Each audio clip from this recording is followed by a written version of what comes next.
काशीपुर में एक छोटा सा गांव था। वहाँ के सभी लोग बहुत मेहनती थे। वो दिन रात मेहनत करके अपना घर चलाया करते थे। उस गांव में काफी दिन से बहुत कुछ अजीब हो रहा था। इस बात से गांव के सभी लोग परेशान थे। तभी एक मोहन नाम का लड़का आया। उसे उस गांव के बारे में कुछ नहीं पता था। मोहन अपने पिताजी की मदद करने आया, लेकिन जब उसने गाँव के बारे में सुना तो ये सुनकर अचंभित रह गया। फिर उसने ठाना कि एक ना एक दिन वो इस राज का पता जरूर लगाएगा और गाँव वालों को उस चुड़ैल से छुटकारा जरूर दिलवाएगा। एक दिन उसके पापा उससे कहते हैं, बेटा, ये अनाज की बोरियां कल सुबह शहर जाएंगी क्योंकि रात हो गई और जंगल की तरफ हमारा खेत है और काफी दिनों से यहाँ पर अजीब सी घटनाएं हो रही हैं। जो भी उधर जाता है रात को गायब हो जाता है और फिर उसका कुछ पता नहीं चलता। क्या पता वहाँ कोई चुड़ैल हो जो लोगों को गायब करके खा रही हो। मैं नहीं चाहता कि मेरा बेटा उस चुड़ैल का शिकार बन जाए। अरे पिताजी, आप भी किन बातों को मान रहे हैं? वैसे भी कल सुबह ये अनाज की बोरियां टाइम से पहुँचानी है। अगर मैं इन्हें लेकर अभी नहीं गया तो सुबह देर हो जाएगी और फिर गाड़ी भी निकल जाएगी। फिर हमारी सारी की सारी मेहनत खराब हो जाएगी। इसलिए मुझे अभी जाने दीजिए और सारी बोरियों को अभी ही लेकर आना होगा। ये कहकर वो ठेला लेकर जाने लगता है। दरअसल अनाज की बोरियां लेकर आना तो सिर्फ एक बहाना था। उसे तो गांव का रहस्य जानना था कि किसकी वजह से लोग गायब हो रहे हैं। कुछ ही दूरी पर चलकर जंगल के पास उसका खेत आता है। उसने अनाज की 2 से 3 बोरियां रखी ही थी कि तभी उसे अचानक से कुछ आवाज आती है। जैसे ही वो पीछे मुड़कर देखता है, पीछे उसे कोई दिखाई नहीं देता। वो दोबारा अनाज की बोरियां ठेले पर रखने लगता है। फिर उसे किसी के चलने की आवाज आती है। पीछे देखता है तो एक बूढ़ी औरत दिखाई देती है जो बहुत ही गरीब थी। उस बूढ़ी औरत के पास वो जाकर पूछता है, आप इतनी रात को यहाँ इस जंगल की तरफ क्या कर रही हैं? क्या आपको नहीं पता कि रात को गांव में अकेले घूमना मना है?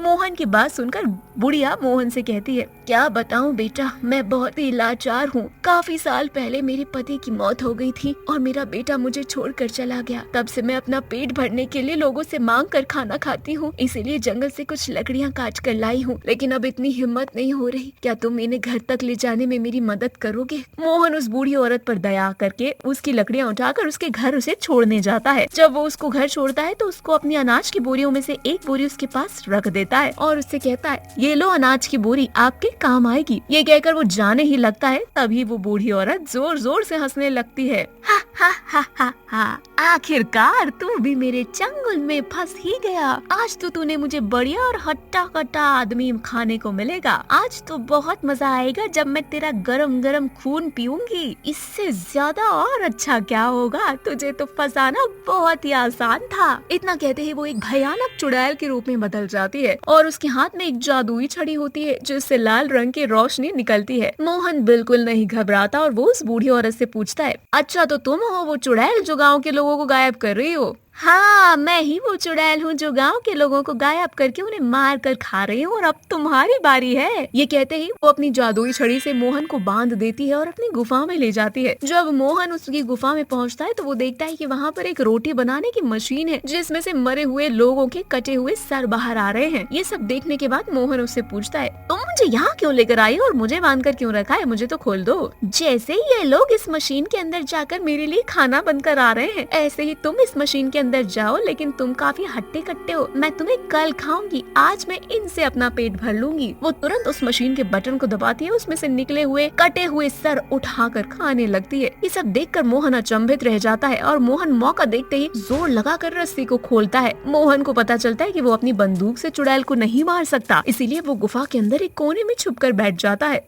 अरे आज तो मेरी भूख ही नहीं मिट रही, लगता है मुझे अपना शिकार ही खाना पड़ेगा। लेकिन वो मोहन को देखती है, उसे कहीं मोहन दिखाई नहीं देता। अरे ये क्या, गायब हो गया? लगता है मेरी पकड़ से भाग गया। अगर इसने बाहर जाकर गांव वालों को मेरे बारे में बता दिया तो अच्छा नहीं होगा। अब मुझे गांव के सभी लोगों को खाना पड़ेगा। आज मैं गांव के सभी लोगों को खा जाऊंगी। ये कहकर वो बाहर जा रही होती है। इतने में मोहन उसके सामने आता है। रुक जा चुड़ैल, मेरे होते हुए तू गाँव वालों को कुछ नहीं कर सकती। उनसे पहले तुझे मुझसे निपटना होगा। मोहन की बात सुनकर चुड़ैल जोरों से हंसने लगती है। तुझे क्या लगता है कि तू मुझे अपनी इस पिद्दी सी बंदूक से हरा देगा? तुझे तो मैं एक बार में ही सटक जाऊंगी। चुड़ैल ये कह ही रही होती है, इतने में मोहन अपने बंदूक से उसकी जादुई छड़ी पर वार करता है। उसकी जादुई छड़ी पर लगा हुआ बड़ा सा मोती फूट जाता है और जिन लोगों को उसने कैद करके रखा था वो आजाद हो जाते हैं। दूसरी तरफ जादुई रोटी बनाने वाली मशीन भी जलकर भस्म हो जाती है। चुड़ैल जलते हुए कहती है, तूने ये अच्छा नहीं किया, मैं तुझे नहीं छोड़ूंगी, दोबारा आकर तुझे मार कर खाऊंगी, ये मेरा वादा है। ये कहकर वो वहाँ से गायब हो जाती है और फिर मोहन गांव के सभी लोगों को सही सलामत गांव ले जाता। उसके बाद वहां कोई भी चुड़ैल का साया नहीं होता। अब गांव के सभी लोग रात में बिना डर के बाहर निकल सकते थे और अब सब लोग खुशी खुशी रहने लगते हैं।